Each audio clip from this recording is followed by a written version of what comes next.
14 जनवरी 2025 की रात 2:42 के आसपास का ये वक्त हो रहा होगा। इसी बीच में शाहरुख खान के घर मन्नत के बराबर में एक व्यक्ति होता है जिसने चेहरे को अपने पूरी तरीके से ढका हुआ था। वो व्यक्ति उस दीवार को फाड़ने की कोशिश कर रहा है, बार बार उसके ऊपर जाने की कोशिश कर रहा था। दरअसल उसके पास एक सीढ़ी नुमा एक वस्तु होती है। इससे पहले कि वो चढ़ पाता या फिर दीवार को फाड़ पाता, तभी शाहरुख खान के घर में पल रहे कुत्तों ने जोर जोर से आवाज़ लगानी शुरू कर दी, भौंकना शुरू कर दिया। जैसे ही कुत्तों ने भौंकना शुरू किया तो सुरक्षा गार्ड अलर्ट हो जाते हैं। अब सुरक्षा गार्डों ने आवाज़ लगानी शुरू कर दी कि कौन है। इससे पहले कि सुरक्षा गार्ड कुछ देख पाते, ये देख पाते कि उधर कोई व्यक्ति है और क्या कर रहा है और क्या नहीं कर रहा है, तभी वो उन लोगों की आवाज़ सुनने के बाद, सुरक्षा गार्डों की आवाज़ सुनने के बाद वो संदिग्ध व्यक्ति जो होता है वो वहाँ से भाग खड़ा होता है। हालांकि ये मामला ना तो किसी पुलिस स्टेशन तक जाता है और ना ही सुरक्षा गार्डों ने इस मामले को इतना गंभीरता से लिया था। लेकिन इस घटना के 24 घंटे का भी समय नहीं हुआ था इसको, और यहाँ से लगभग 500 या 700 किलोमीटर की दूरी पर शाहरुख खान के पास में ही एक सैफ अली खान का घर होता है, उसका आशियाना होता है। वहाँ पर एक संदिग्ध व्यक्ति घर के अंदर जाता है। पहले तो उसने चेहरे पर कपड़ा बांधा हुआ था, उसके बाद जब वापस लौट करके आता है तो उसके चेहरे पर कपड़ा नहीं था। लेकिन जब वापस लौट करके आता है तो वहाँ जाकर तांडव मचा करके आता है। सैफ अली खान को एक के बाद एक 6 चाकू मारता है, और जैसे ही 6 बार चाकू मारता है वो गंभीर रूप से घायल हो जाते हैं। और ये मामला पूरे इंडिया ही नहीं बल्कि देश दुनिया में फैल जाता है। जो भी सैफ अली खान के चाहने वाले होते हैं वो सोचने पर मजबूर हो जाते हैं कि आखिरकार ये हमला किसने किया है और क्यों किया है।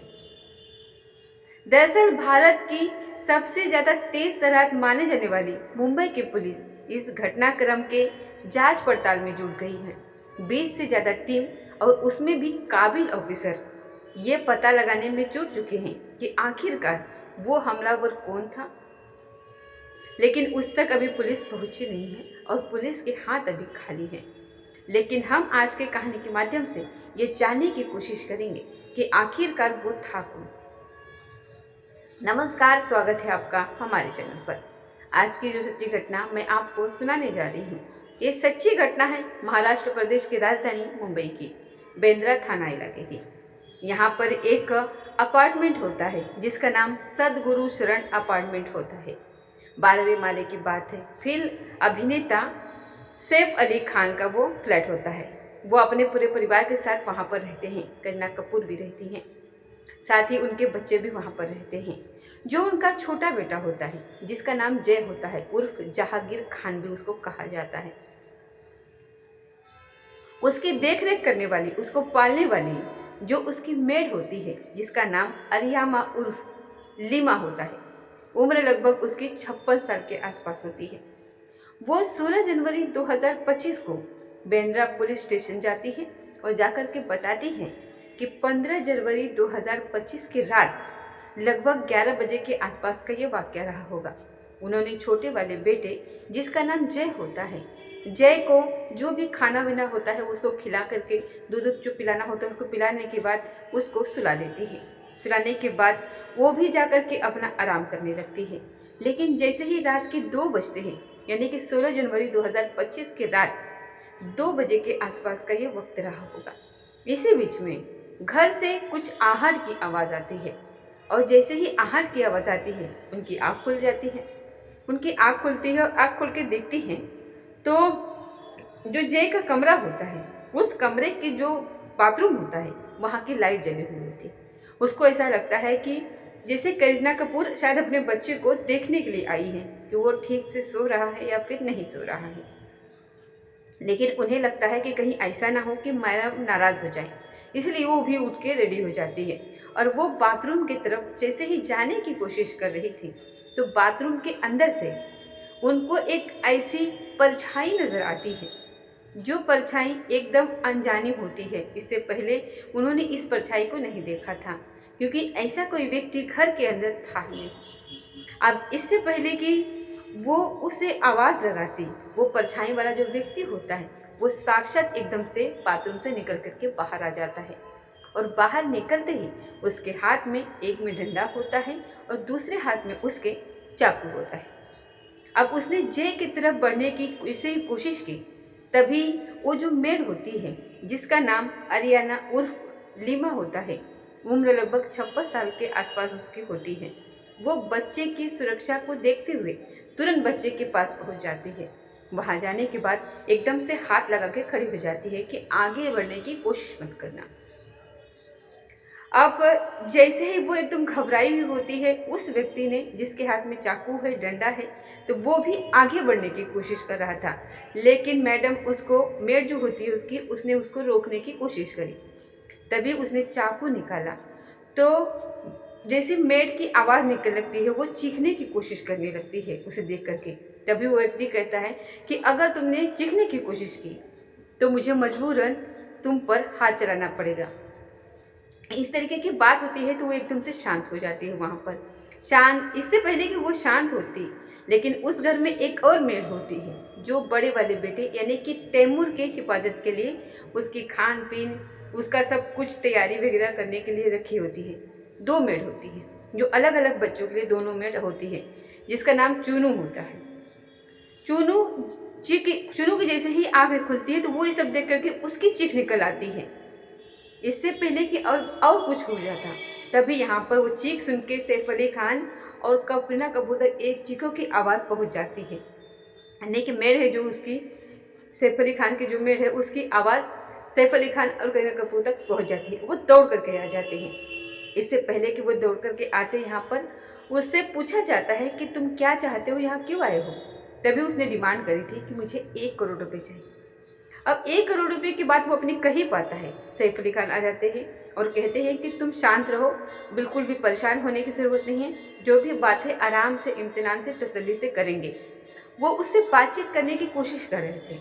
ये सब चलते ही रहता है और लगभग 30 मिनट का टाइम इसमें लग जाता है। 30 मिनट तक ये व्यक्ति ऐसे ही बातचीत कर रहा होता है।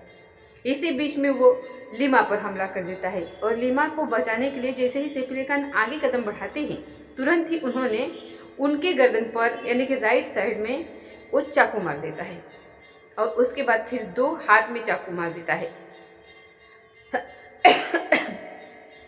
और उसके बाद हाथ पर चाकू मारने के बाद और जैसे ही वो घूमते हैं तो उसके पीठ पर भी चाकू मार देता है और पीठ पर जब चाकू लगता है तो उस वक्त वो चाकू टूट करके उसका जो कुछ हिस्सा होता है उस शरीर के अंदर ही प्रवेश कर जाता है, बाकी हिस्सा बाहर निकल आता है। अब इस घर में इस वक्त लगभग इस दौर में इस समय 3 जेंट्स में मतलब लेडीज़ मेड हैं, 2 नौकरानी और एक जो है कि लेडीज़ है, करीना कपूर है। और यहाँ पर वो आदमी और सैफ अली खान, यहाँ पर लगभग 5 लोग मौजूद हैं। ये सभी लोग यहाँ पर जाग जाते हैं। अब इस नौकर यानी कि जो भी ये अनजान शख्स होता है, यहाँ पर जो अनजान व्यक्ति है जो इस घर में अचानक से आकर के दस्तक दी है, उसको लगता है अब यहाँ पर कि कहीं अब मैं पकड़ा ना जाऊँ, क्योंकि सैफ अली खान घायल हो चुके थे। और वो मौका पाते ही सीधे वहाँ से सीढ़ियों के रास्ते से भागने लगता है और सीढ़ियों के रास्ते ही वो अंदर आया था। अब ऐसी स्थिति में क्या किया जाए। घर की अगर बात करें तो घर के अंदर जो उनके पास गाड़ियां हैं वो सारी गाड़ियां इलेक्ट्रॉनिक होती हैं, उनको हर कोई चला नहीं पाता। अब नीचे वाला जो फ्लोर होता है जहाँ पर सारा अली खान रहती है और उनका जो भाई इब्राहिम खान रहते हैं, वो भी अपने पिता की बात सुनने के बाद कि उन पर हमला हुआ है। उन्होंने वाइट कलर के कपड़े पहने हुए थे, वाइट कलर के कुर्ता पजामा पहना हुआ था। वो एकदम पूरी तरह से खून से लथपथ हो जाते हैं। अब ऐसी स्थिति में क्या किया जाए, उनको हॉस्पिटल में कैसे लेकर के जाया जाए, तो ये सभी लोग सख्ती में आ जाते हैं, सोचने पर मजबूर हो जाते हैं। तुरंत ही यहाँ से जो मेड होती है वो आगे आती है और आगे आने के बाद नीचे उतरती है और वो एक ऑटो के लिए इंतज़ार में जुट जाती है कि आखिरकार कोई ऑटो आएगा और ऑटो के आने के बाद आखिरकार इनको हम ले करके हॉस्पिटल जाएंगे। तो अब ये जो मेड है वो घर के दरवाजे पर खड़ी हो जाती है। इसी बीच में एक ऑटो होता है जो निकलता है और उस ऑटो में भजन सिंह राणा बैठे हुए होते हैं। भजन सिंह राणा को आवाज़ लगाई जाती है, जैसे ऑटो वालों को आवाज़ लगाई जाती है उसी तरह से भजन सिंह राणा को आवाज़ लगाई जाती है और वो रुक जाते हैं। और जैसे ही वो सवारी के लिए रात में टहल ही रहे थे, घूम रहे थे, तो यहाँ पर एक छोटा सा बच्चा जिसके बारे में बताया जाता है कि वो तैमूर होता है, और इसमें इब्राहिम जो कि इनका पहले पत्नी यानी कि अमृता सिंह का बेटा होता है, और सैफ अली खान, ये तीनों ही घर से बाहर होते हैं। एक महिला होती है, एक सुरक्षा गार्ड होती है। और जैसे ही भजन सिंह राणा ने ये सब देखा कि एक व्यक्ति है जिसने वाइट कलर का कुर्ता पजामा पहना हुआ है और वो बिल्कुल पूरी तरीके से खून से लथपथ है, तो ऐसी स्थिति में अब वो क्या करे, क्योंकि वो खुद इतना घबराए हुए थे। तभी सैफ अली खान ने उससे कहा कि तुम घबराओ मत, परेशान मत हो, मेरा नाम सैफ अली खान है और मैं फिल्म एक्टर हूँ। जैसे अपने बारे में सैफ अली खान बताते हैं, तुरंत ही वो सुरक्षा गार्ड को भी आवाज़ लगाते हैं और सुरक्षा गार्ड से कहते हैं कि इधर आओ, कुछ उन्हें दिशा निर्देश देते हैं। और ये सब बातें जो भजन सिंह राणा जो होते हैं, वो ऑटो ड्राइवर, वो सब सुन रहा होता है।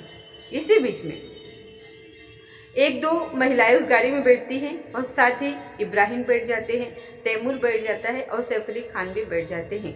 और यहाँ से फिर ये प्लानिंग करते हैं कि हम अब इतनी रात में आखिरकार इलाज के लिए, उपचार के लिए जाए तो कहाँ जाए।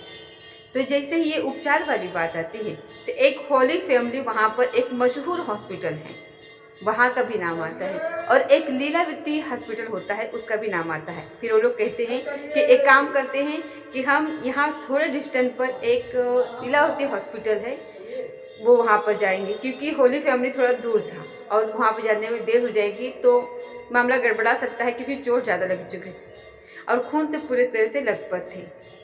अब यहाँ से जैसे ही ऑटो वहाँ पहुँचता है लीलावती हॉस्पिटल में, ये लगभग डॉक्टरों की टीम यहाँ पर इकट्ठा हो जाती है रात के 3:15 के आसपास पर। और सैफ अली खान की हालत को देखने के बाद उन्हें तुरंत ही सर्जरी के लिए ऑपरेशन थिएटर में लेकर के जाते हैं, और वहाँ जाने के बाद उनका इलाज शुरू हो जाता है। रात के 3:15 पर उनका इलाज शुरू होता है और लगभग दोपहर के 12 बज जाते हैं, यानी कि 16 जनवरी के दोपहर 12 बजे के आसपास का वो वक्त हो जाता है।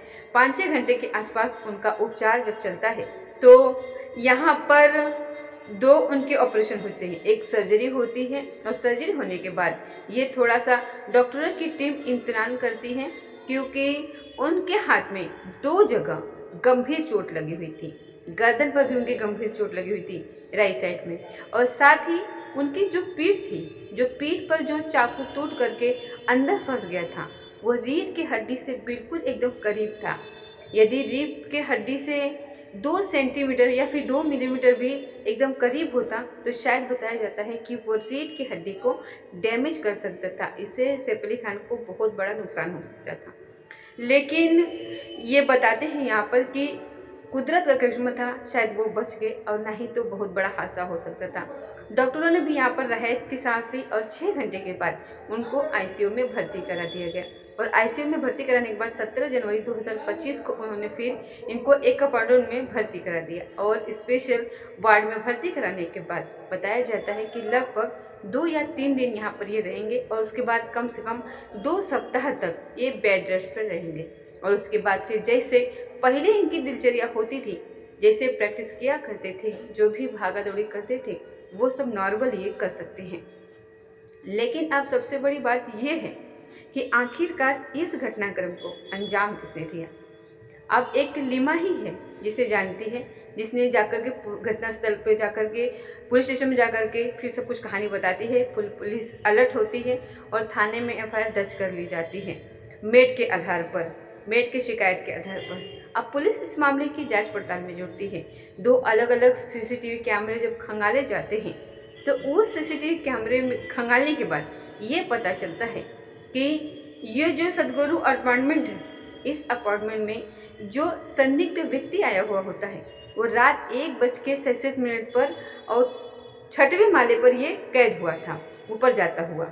और उस वक्त उसने अपने पैर में जूते नहीं पहने हुए होते हैं, लेकिन अपने चेहरे को उसने पूरी तरीके से कपड़े से ढका हुआ था ताकि उसकी पहचान ना हो पाए। उसने एक पीठ पर बैग लटकाया हुआ था। वो आराम से ऊपर जाता है, लगभग यहाँ पर 55 मिनट से रहता है ऊपर वो, और 55 मिनट रहने के बाद 2:33 पर जो वापस लौट करके आता हुआ दिखाई देता है, तो इस बार उसके चेहरे पर वो जो कपड़ा, वो जो गमछा उसने बांधा हुआ था, उसने चेहरे को अपने ढका हुआ था, वो अब नहीं ढका हुआ था।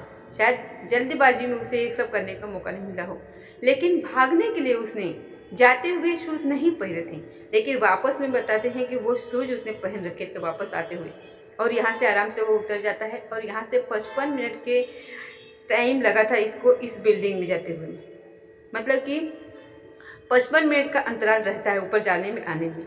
और ये बताया जाता है कि लगभग इसने आधे घंटे तक उनके साथ संघर्ष किया था और उनके साथ उसको चोट पहुंचाई थी, और करीब करीब 15 मिनट के आसपास वो इधर उधर बाथरूम वगैरह में छुपा हुआ था। इसने घर के अंदर प्रवेश करने की कोशिश की थी।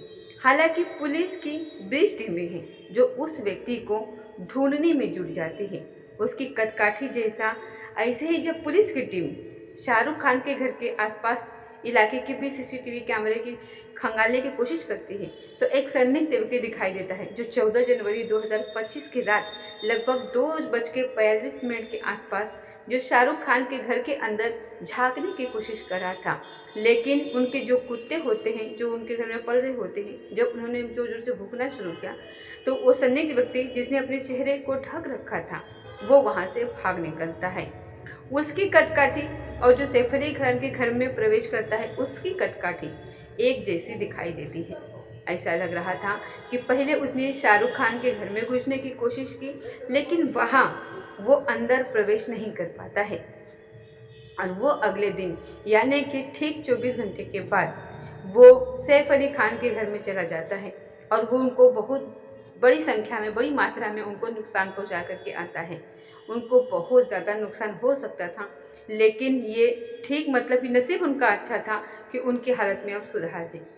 अब पुलिस ने अलग अलग इलाकों में, अब चाहे नाला सुपारा हो या फिर बांद्रा के इलाके हो, हर जगह पर इन्हें ढूंढना शुरू कर दिया। और जो सीसीटीवी फुटेज होती है, उस व्यक्ति का जो चेहरा होता है, उसकी जो कदकाठी होती है, उसकी जो बॉडी आई थी, उसके फ़ोटो को भी ये वायरल कर दिया जाता है, ताकि कोई व्यक्ति ये सूचना दे सके कि आखिरकार ये सीसीटीवी फुटेज जो है, जो ये व्यक्ति दिखाई दे रहा है, वो है कौन। अगर वो मुंबई का होता तो जाहिर सी बात है कोई न कोई इसके बारे में ज़रूर बता देता। वो मुंबई से कहीं अलग का है, दूर का है, और हो सकता है कि वो किसी गांव का हो, गांव का होगा, क्योंकि वहाँ सीसीटीवी फुटेज वहाँ पर नहीं पहुँच रही होगी, इसीलिए अभी तक पुलिस वहाँ तक पहुँचने में असमर्थ है। हालांकि जो भी मोबाइल वगैरह यूज़ करते हैं, उसके माध्यम से ये पता करने की कोशिश कर रहे हैं। ऐसे ही बांद्रा रेलवे स्टेशन पर एक संदिग्ध व्यक्ति होता है, वो मिलता है। उसकी भी उम्र लगभग 30 या 32 साल के आसपास रही होगी। उसके पीठ पर भी एक बैग लटका हुआ है। उसका चेहरा और उसके बाल वगैरह बिल्कुल वैसे ही हैं जो सैफ अली खान के घर में अंदर प्रवेश करता है। पुलिस ने उस संदिग्ध व्यक्ति को जब हिरासत में लिया और उससे जब पूछताछ की, उससे जब बातचीत की, तो ये पता चलता है कि लगभग वो उससे पहले 5 ऐसे घरों में वो अंदर जाने की कोशिश कर चुका है, वहाँ चोरी करने की कोशिश कर चुका है। लेकिन इस व्यक्ति का जो सैफ अली खान के घर में घुसा है, उससे कोई ताल्लुक नहीं है। ये मामला बिल्कुल उस मामले से अलग है, लेकिन फिर भी पुलिस की जांच पड़ताल अभी भी जारी है। हालांकि पुलिस ने 17 जनवरी 2025 को मीडिया को साफ साफ बता दिया है कि जो व्यक्ति हमने पूछताछ के लिए हिरासत में लिया था, उसका सैफ अली खान के घर में हमला करने वाले से कोई भी दूर दूर तक कोई भी ताल्लुकात नहीं है। हालांकि अभी इस घटना को 2 दिन से ज़्यादा का समय बीत चुका है, और अभी पुलिस को कोई सफलता यहाँ पर नहीं मिल पाई है। और ये भी बताया जा रहा है कि अगर भारत की पुलिस की बात करें तो दिल्ली और मुंबई, ये 2 ही पुलिस ऐसी हैं जो सबसे ज़्यादा टेक्नोलॉजी के मामले में हाईफाई है। साथ ही इनके काम करने का तरीका भी और प्रदेशों के मुकाबले बहुत ही अच्छा है, सबसे बेहतरीन है।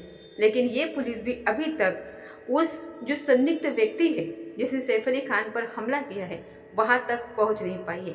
हालांकि पुलिस का दावा है कि उस व्यक्ति को जल्द से जल्द गिरफ्तार कर लिया जाएगा, पकड़ लिया जाएगा। लेकिन वो पकड़ा जाएगा या फिर नहीं पकड़ा जाएगा, इस पर भी सवाल उठ रहे हैं।